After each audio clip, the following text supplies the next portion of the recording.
உங்கள் ஜாய் டிவியில் திங்கள் முதல் சனி வரை இரவு 10 மணி முதல் 10:30 மணி வரையும் மற்றும் ஒவ்வொரு வெள்ளியும் மாலை 8:30 மணி முதல் 9:30 மணி வரை. செங்கடல் இருந்தாலும் வைப்பண்டா ஒரு ஸ்டெப்பு முன்னாடி, எரிகோ வந்தாலும் வைப்பண்டா ஒரு ஸ்டெப்பு முன்னாடி, யோர்தான் வந்தாலும் வைப்பண்டா ஒரு ஸ்டெப்பு முன்னாடி, கோலியாத்து வந்தாலும் வைப்பண்டா ஒரு ஸ்டெப்பு முன்னாடி, பின்னாடி மட்டும் வச்சிட மாட்டேன். ரிவைவல் நைட் என்ற நிகழ்ச்சியின் மூலமாக தீர்க்க தரிசன செய்திகளை சகோதரர் பீட்டர் எல்விஸ் பிரசங்கிப்பார் மற்றும் சகோதரி அனிதா பீட்டர் அவர்கள் துதி ஆராதனை ஏறெடுப்பார்கள்.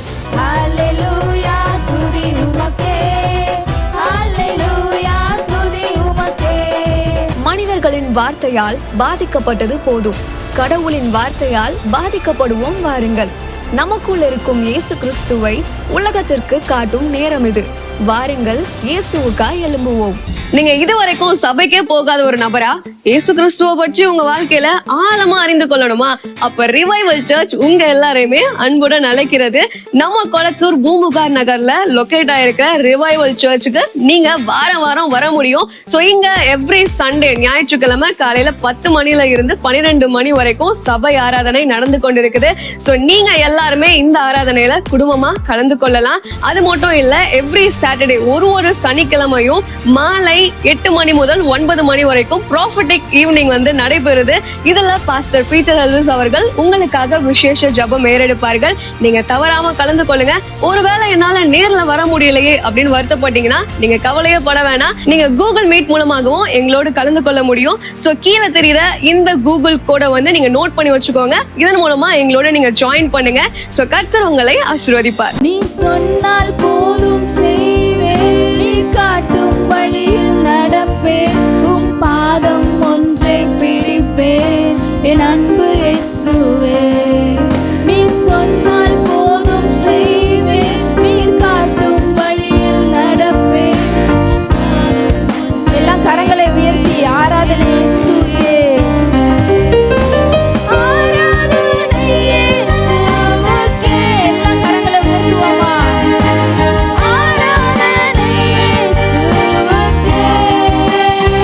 ஆண்டவர் உங்க கரங்களை பார்க்கட்டும். இயேசு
ஆராதனையில அவர் ஹானர் பண்ணப்படுறாரு. உங்களுடைய ஆராதனை அவரை கனப்படுத்துகிறதா இருக்கிறது. எல்லா ராஜாதி ராஜாவை கனப்படுத்துங்க. அவர் சிங்காசனத்தில் வீற்றிருக்கிறவர். யா பண்டுலுரோ ஓ ரதரலரரரரரரரரபரோ ஓரிமா சதரலரரபான். சேனைகளின் கர்த்தர் நம்மோடு இருக்கிறார். சேனைகளின் கர்த்தர் உங்களோடு இருக்கிறார். யாக்கோபின் தேவன் உங்களுக்கு உயர்ந்த அடைக்கலமாய் இருக்கிறார். சேனைகளின் கர்த்தர் உங்களோடு இருக்கிறார். உங்க கூட யாருமே இல்லைன்னு நினைக்காதீங்க. சேனைகளின் கர்த்தர் உங்களோடு இருக்கிறார். சேனைகளின் கர்த்தர் நிற்கும்போது உங்களை சுற்றி எந்த பார்வோன் சேனை நின்றாலும் சரி, உங்களை சுற்றி எந்த சத்துருக்களோட சேனை இருந்தாலும் சரி, உங்களை சுற்றி எந்த பிசாசுகளுடைய சேனை இருந்தாலும் சரி, உங்களை சுற்றி எந்த நோய்கள் சூழ்ந்திருந்தாலும் சரி, உங்களை சுற்றி எந்த பிரச்சனைகள் சூழ்ந்திருந்தாலும் சரி, உங்களோடு கூட இருக்கிறவர் சேனைகளின் கர்த்தர். சேனைகளின் கர்த்தர் உங்களோடு இருக்கும்போது நீங்க எல்லாவற்றையும் ஜெயிப்பீங்க. எல்லாரும் சொல்லுவோமா? எசேக்கியேல் 37 எடுங்களேன். இதோ அவர்கள் எங்கள் எலும்புகள் உலர்ந்து போயிற்று. எலும்புகள் உலர்ந்து போயிற்றான். எங்கள் நம்பிக்கை அற்று போயிற்று. நம்பிக்கை அதனால அற்று போயிற்று. நாங்கள் அறுப்புண்டு போகிறோம் என்கிறார்கள். நாங்கள் அறுப்புண்டு போகிறோம் என்கிறார். எதனாலங்க? ஸ்தோத்திர ஆண்டவரே, எதை நன்றி அப்பா. எதனால? இலையுதிராதிருக்கிற மரம். வசனம் சொல்லுதில்ல, சங்கீதம் 1, நீ இரவும் பகலும் தேவனுடைய வார்த்தையை தியானிக்கிற மனுஷன் இலையுதராதிருக்கிற மரத்தை போல் இருப்பான். இங்கேயே இவங்க எலும்பு உலர்ந்தது. தேவனுடைய வார்த்தையை அவர்கள் தியானிக்கவில்லை. ஏன் அறுப்புண்டு போகிறோம்? ஏன் நம்பிக்கை? சில பேர் பிரதர் நம்பிக்கை இல்லை, பிரதர் நம்பிக்கையே இல்லை அப்படின்வாங்க. ஏன் உங்களுக்கு நம்பிக்கை இல்லை? தேவனுடைய வார்த்தை உங்களுக்குள் இல்லை. அங்கே வசனம் சொல்லுது பாருங்க, இங்கே ஒரு மகா பெரிய சேனை எழும்புறத பின்னாடி பார்ப்போம். அதுக்கு முன்னாடி இந்த ஜனங்கள் என்ன சொல்றாங்கன்னா, அவர்கள் எங்கள் எலும்புகள் உலர்ந்து போயிற்று, எங்கள் நம்பிக்கை அற்று போயிற்று, நாங்கள் அறுப்புண்டு போகிறோம் என்கிறார்கள். நான் நல்லா சொல்றேன், கேட்டுக்கோங்க. உங்க முழு வாழ்க்கை இப்படி இல்லாமல் இருக்கலாம், ஆனால் உங்க வாழ்க்கையில் ஏதோ ஒரு பகுதியில் இது இருக்கலாம். சில பேருக்கு லைஃப் ஃபுல்லாக இருக்கலாம். ஒரு சில பேருக்கு அந்த லைஃப்பில் அந்த 99% நல்லா இருக்குது பிரதர், அந்த 1% கூட சொல்கிறேன் நான். இல்லை 5% இருக்கலாம், 10% இருக்கலாம். அந்த இடத்த குறித்து நான் பேசி கொண்டு இருக்கிறேன். ஆவியானவர் பேசி கொண்டு இருக்கிறார். வசனம் என்ன சொல்லுது பாருங்களேன். இதில் 2வது வசனம் படிங்க. என்னை அவைகளின் அருகே சுற்றி நடக்க பண்ணினார். இதோ பள்ளத்தாக்கின் வெட்ட வெளியிலே அந்த எலும்புகள் மகா திரளாய் கிடந்தது. அவைகள் மிகவும் உலர்ந்ததுமாய் இருந்தது. சரி, அடுத்தது. அவர் என்னை நோக்கி, மனுபுத்திரனே, இந்த எலும்புகள் உயிரடையுமா என்று கேட்டார். அதற்கு நான், கர்த்தராகிய ஆண்டவரே, தேவரீர் அதை அறிவீர் என்றேன். அப்பொழுது அவர், நீ இந்த எலும்புகளை குறித்து தீர்க்க தரிசனம் உரைத்து அவைகளை பார்த்து சொல்ல வேண்டியது என்னவென்றால், உலர்ந்த எலும்புகளே, கர்த்தருடைய வார்த்தையை கேளுங்கள். இந்த எலும்புகள் ஏன் உலர்ந்தது என்றால், அந்த எலும்புகள் கர்த்தருடைய வார்த்தையை கேட்கவில்லை. அந்த எலும்புகள் என்னவா? கர்த்தருடைய வார்த்தையை கேட்கல. அதுக்கு அந்த எலும்புகளுக்கெல்லாம் ஒரு நியூஸ் வருது. என்ன நியூஸ் வருதுன்னா, உலர்ந்த எலும்புகளே கர்த்தருடைய வார்த்தையை கேளுங்கள். ராஷான் தலா எல்லாத்துக்கும் வருது. என்ன தெரியுமா? ஒரு இடத்துல பிரதர் ஃபெயிலியர் மாதிரி ஃபீல் பண்ணுறோம் பிரதர். ஒரு இடத்துல ரொம்ப நாளாக ட்ரையாக இருக்குது பிரதர், அங்கே எதுவுமே ஒரு ரிசல்ட்டை பார்க்க முடியல பிரதர் அப்படின்னு நீங்கள் சொல்கிறீங்களே. ஆண்டோட வார்த்தை என்னமா வருது? அந்த இடத்துல கர்த்தருடைய வார்த்தையை கேளுங்கள். இந்த எலும்புகள், இந்த உலர்ந்த எலும்புகளா இந்த மகா பெரிய சேனை ஏன் தெரியுமா உலர்ந்த எலும்புகளாய் மாறியது? அவைகள் கர்த்தருடைய வார்த்தையை கேட்காததினால் அவைகள் உலர்ந்த எலும்புகளாய் மாறியது. கர்த்தருடைய வார்த்தை கேட்டு கர்த்தருடைய வார்த்தையில வாழல, இந்த நிலைமை தான் வருது பாருங்க. அந்த எலும்புகளுக்கு என்ன சொல்றாருன்னா, உலர்ந்த எலும்புகளே கர்த்தருடைய வார்த்தையை கேளுங்க. ஒரு கடைசி சான்ஸ் வருதுங்க. நல்ல சரீரமாக இருந்தது, அதோடைய மேனி போச்சு, அதோடைய மசில்ஸ் போச்சு, அதோடைய நரம்புகள் போச்சு, அதோடைய எல்லா பார்ட்ஸும் போய் கடைசியாக இருந்தது அது உலர்ந்த எலும்பு. விட்டா இன்னொரு 5 நாள் 10 நாளில் அதுவும் மக்கி மண்ணோட மண்ணாக போயிடும். அந்த சூழ்நிலையில் ஆண்டோடைய வார்த்தை வருது. என்ன வருதுன்னா, இப்பயாவது கேளு, உலர்ந்த எலும்பே இப்பயாவது கர்த்தருடைய வார்த்தையை கேளு. நீங்க இருக்கிற இந்த சூழ்நிலையில இருந்தும் ஆண்டவர் அந்த உலர்ந்த எலும்புகளை ஒரு மகா பெரிய சேனையாய் மாற்ற முடியும். அப்பயும் இப்ப நான் சொல்றேன், ஆண்டவர் என்ன சொல்றாருன்னா, இப்ப நீங்க இருக்கிற சூழ்நிலையில சொல்றேன், உலர்ந்த எலும்பு மாதிரி ஒரு நம்பிக்கை இல்லை. சுத்தி பார்த்தாலும் ஒரே மயானமா தான் இருக்கு, ஒரு எலும்பு கூட தான் இருக்கு, நம்புறதுக்கு ஒண்ணுமே இல்லை.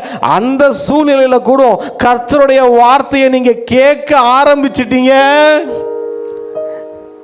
பிரச்சனை என்னன்னா, கர்த்தருடைய வார்த்தைய கேட்கணும் பாருங்க, வார்த்தைக்கு கீழ்ப்படியணும் பாருங்க. ஆண்டவராகிய இயேசு கிறிஸ்துவே மரண பரியந்தம், அதாவது சிலுவையின் மரண பரியந்தம் தன்னை தாழ்த்தினார். அவர் பாருங்க கீழ்ப்படிதலை கற்றுக்கொண்டாராம். நீங்கள் லைஃப் இது வராது, இந்த பணம் வராது, இந்த கொடுத்த பணம் கிடைக்காது, இல்லை இந்த லேண்டு வராது, இல்லை இந்த ஆசீர்வாதம் வராது, இதெல்லாம் கிடைக்குமா? ஆண்டோடைய வார்த்தை வாக்குத்தத்தங்களை பார்த்தா அதெல்லாம் பெருசு பெருசாக இருக்குது, அதெல்லாம் நடக்குமா அப்படின்னா ஒன்றே ஒன்று, அந்த வார்த்தையை கேட்டுக்கொண்டே இருங்க. ஹல்லேலூயா. அதுக்கப்புறம் கீழே நம்ம பார்ப்போம், படிங்க. உங்கள் மேல் நரம்புகளை சேர்த்து உங்கள் மேல் மாம்சத்தை உண்டாக்கி உங்களை தோலினால் மூடி உங்களில் ஆவியை கட்டளையிடுவேன். அப்பொழுது நீங்கள் உயிரடைந்து நான் கர்த்தர் என்று அறிந்து கொள்வீர்கள் என்று உரைக்கிறார். ஆமென். அடுத்தது படிங்க. எனக்கு கட்டளையிட்டபடியே நான் தீர்க்க தரிசனம் உரைத்தேன். நான் தீர்க்க தரிசனம் உரைக்கையில் ஒரு இரைச்சல் உண்டாயிற்று. இதோ அசை உண்டாகி ஒவ்வொரு எலும்பும் தன் தன் எலும்போட சேர்ந்து கொண்டது. அடுத்ததும் படிங்க. நான் பார்த்து கொண்டிருக்கையில் இதோ அவைகள் மேல் நரம்புகளும் மாம்சமும் உண்டாயிற்று. மேற்புறமெங்கும் தோலினால் மூடப்பட்டது, ஆனாலும் அவைகளில் ஆவி இல்லாதிருந்தது. பாருங்க, ஆண்டோடைய வார்த்தை அந்த எலும்புகள் கேட்ட உடனே என்ன நடந்ததுன்னு நம்ம பார்த்தோம் இல்லைங்களா? நரம்புகள் உண்டானது, தசைகள் உண்டானது, அதன் மேல் தோல் மூடியது, எலும்பு மாறி இருந்தது, உயிர் பெற்று ஒரு சரீரமாய் மாறியது. ஹல்லேலூயா. அதான் சொல்றேன், தேவனுடைய வார்த்தையை எந்த அளவுக்கு கேட்குறீங்களோ உங்க வாழ்க்கையில உருவாகாமல் இருக்கிற எல்லா காரியங்களும் உருவாகும். நம்ம ஆதியாகமத்துல பார்க்கிறோம், வார்த்தை சொல்ல சொல்ல எல்லாம் உருவாகுது, எல்லாம் உருவாகுது. உருவானதெல்லாம் இன்றளவும் நிலைத்து நிற்கிறது. உங்க வாழ்க்கையில தேவனுடைய வார்த்தையினால உருவாகிறது எல்லாம் நிலைச்சு நிற்கும், காலாகாலமா நிலைச்சு நிற்கும். எத்தனை 1000 வருஷம் ஆனாலும் நிலைச்சு நிற்கும், நிலைச்சு நிற்குது. ஆபிரகாம், ஈசாக்கு, யாக்கோபோட கீர்த்தி இன்றளவும் நிலைச்சு நிற்குது. கர்த்தருடைய வார்த்தைக்கு ஒருவன் கீழ்ப்படிந்தால், நாம கீழ்ப்படிஞ்சா நம்ம கீர்த்தி ஆண்டுடைய வருகை தாமதமானால் அடுத்த 2000, 3000, 5000 வருஷத்துக்கு நிலைச்சு நிற்கும். அப்படி ஒரு வாழ்க்கையை ஆண்டு வாழ வைப்பார்.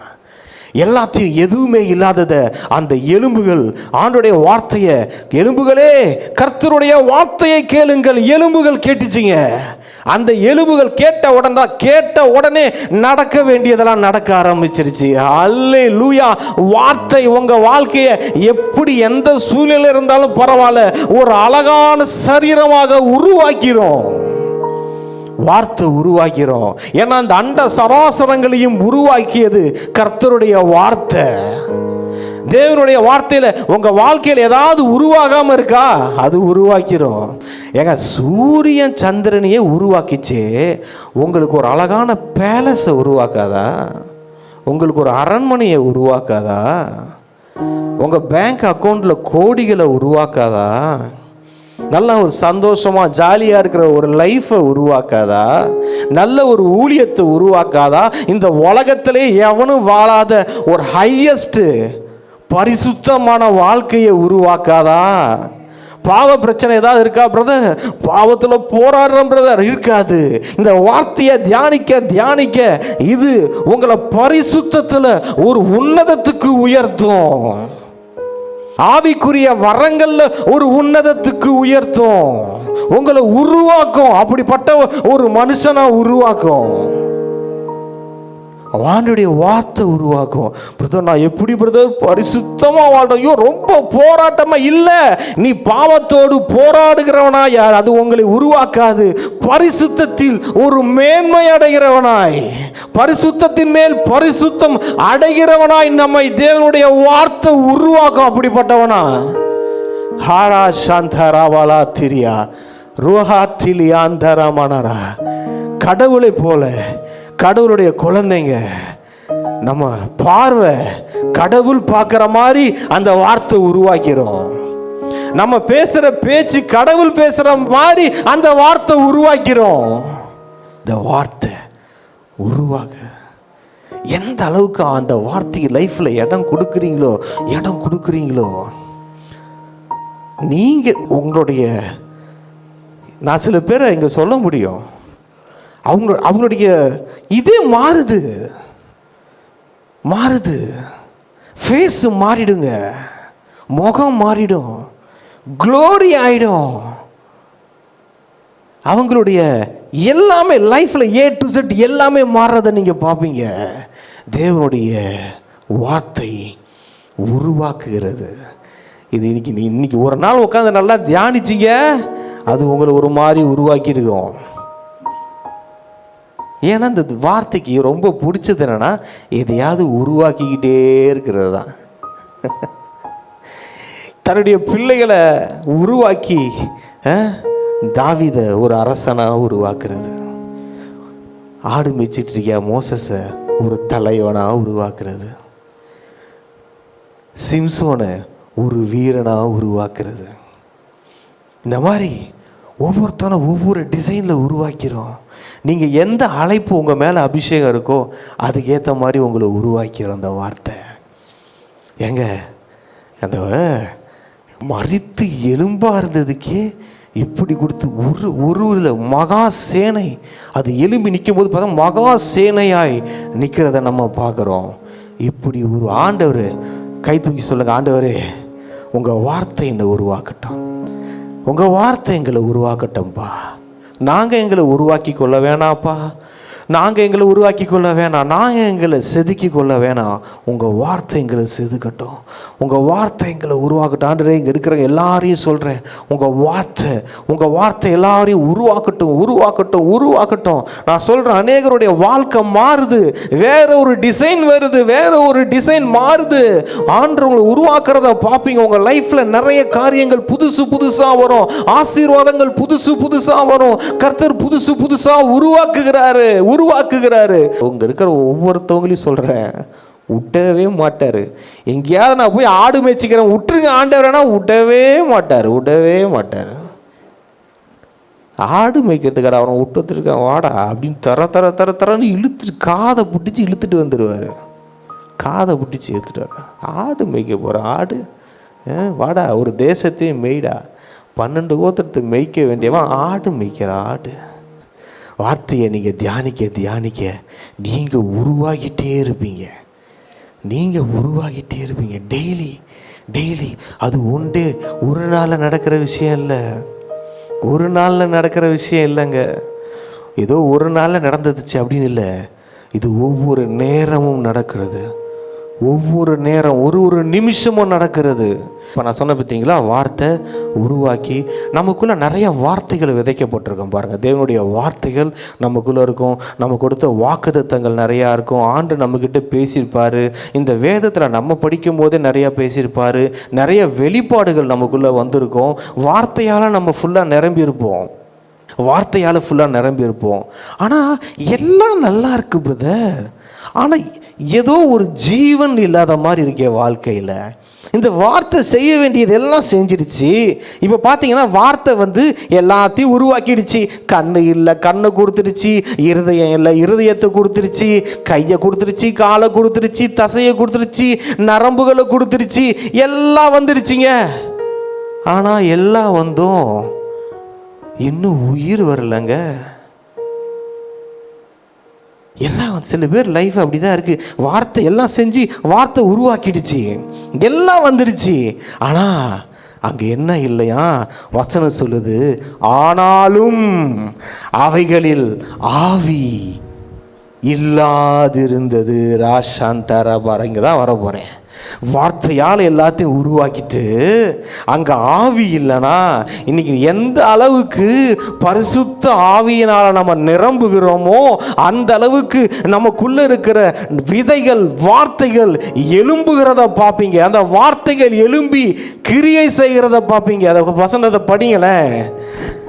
அப்பொழுது அவர் என்னை பார்த்து ஆவியை நோக்கி, கர்த்தராகிய ஆண்டவர் உரைக்கிறது என்னவென்றால், ஆவியே, நீ காற்று திசை நான்கிலும் இருந்து வந்து கொலையுண்ட இவர்கள் உயிரடையும்படிக்கு இவர்கள் மேல் ஊது என்கிறார் என்று சொல் என்றார். எனக்கு கற்பிக்கப்பட்டபடி நான் தீர்க்க தரிசனம் உரைத்தேன். அப்பொழுது ஆவி அவர்களுக்குள் பிரவேசிக்க அவர்கள் உயிரடைந்து காலூன்றி மகா பெரிய சேனையாய் நின்றார்கள். ஆவியே உயிர்ப்பிக்கிறது. ஏசப்பா சொன்னார் யோவான்ல, ஆவியே உயிர்ப்பிக்கிறது. இங்க பாருங்க, வார்த்தை செய்ய வேண்டியதெல்லாம் வார்த்தை செஞ்சிடுச்சு. வார்த்தை உருவாக்கும், ஆவி உங்களை உயிர்ப்பிக்கும். உங்களை உருவாக்குவது தேவனுடைய வார்த்தை, உங்களை உயிர்ப்பிப்பது பரிசுத்த ஆவியானவர். வார்த்தை வந்து செய்ய வேண்டியது எல்லாம் செஞ்சிடுச்சு. இப்போ ஆவி செய்ய வேண்டிய வேலை பார்த்து நான் ஒன்று சொல்லட்டுமா? தேவனுடைய வார்த்தையால் நல்லா நிரம்பி இருக்கிறீங்களே, எந்த அளவுக்கு ஆவியில் நீங்கள் நிரம்புறீங்களோ, அந்நிய பாஷை எந்த அளவுக்கு பேசுறீங்களோ, தேவனுடைய சமூகத்தில் உட்கார்ந்து அவருடைய பிரசன்னத்தை எந்த அளவுக்கு அனுபவிக்கிறீங்களோ, அதுதான் அந்த வார்த்தை என்னும் விதைகளுக்கு ஊற்றப்படுகிற நீர். அது ஜீவ தண்ணீர். அதை நீங்க பாய்ச்சும் போது அந்த நதி வந்து பாயுது பாருங்க. அந்த நதி பாயிற இடத்துல பொன் விளையும். அங்க என்னென்ன விதை இருக்கும், தங்கத்தை முளைய வைக்கிற விதை இருந்தா கூட அந்த ஜீவ தண்ணி வந்தாதான் அங்க தங்கம் முளைக்கும். அந்த நதியோரமா தங்கத்தை, நிறைய பேர் லைஃப்ல தங்கத்தையே முளைக்க வைக்கிற விதைகள் இருக்கு. அங்க தங்கம் விளையுமா? நிறைய பேருக்கு அந்த வேர்டு ரெவலேஷன் வந்துருச்சு. எல்லா ரெவலேஷன் வந்துச்சு, எல்லா விதைகள் இருக்கு. உங்களை வீடை கொடுக்கிற விதை இருக்கு, தங்கத்தை கொடுக்கிற விதை இருக்கு, உங்களை ஆசீர்வதிக்கிற எல்லா விதைகள் இருக்கு. என்ன தெரியுமா? எல்லாத்தையும் வச்சிருக்கிறோம், ஆனா எந்த ரிசல்ட்டும் இல்லை. நம்ம மாம்சத்தில் படித்தா வேலைக்கு ஆகாது.